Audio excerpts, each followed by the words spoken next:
pork has gotten a very bad rap in the United States because it was taken out of the hands of the small family farmer, industrialized. Industrial raised pork is probably the least appetizing thing that you can eat.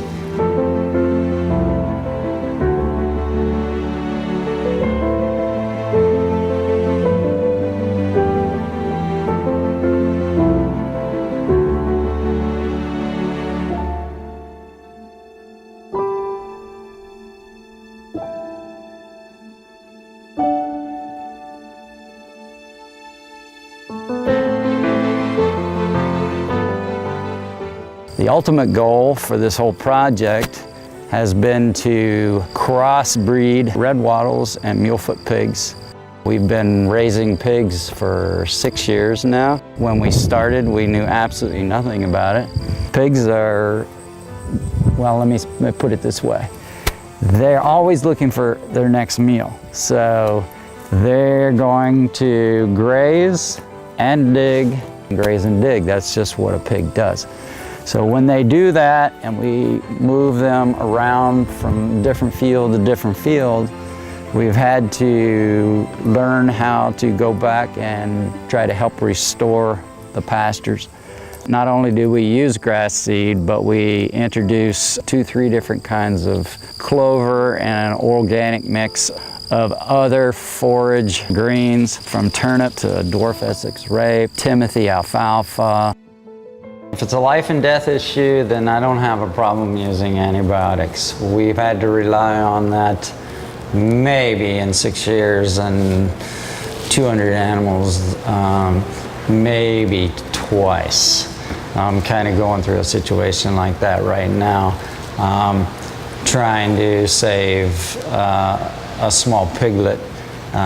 Most people would say, when they're raising things sustainably, you know, you're going to lose some of what you're either raising or growing along the way, and that is natural, but it's really hard for me to let them go when they're that small.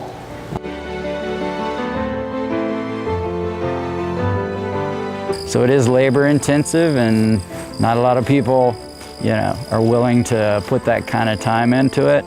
But my focus is to get to that perfect curing pig. The first part in the salami is selecting the cuts and the fat. It's drying for about 6 months. Then when you get into pieces as large as the ham or the shoulder, it could take a year to 2 years for that piece to be ready.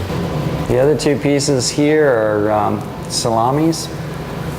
2 different styles, one Spanish and then Italian style salami, which their salamis are more purist.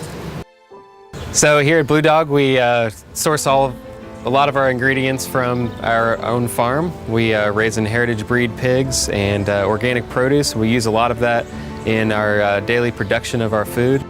People have been so accustomed to just going to the grocery store to buy their food.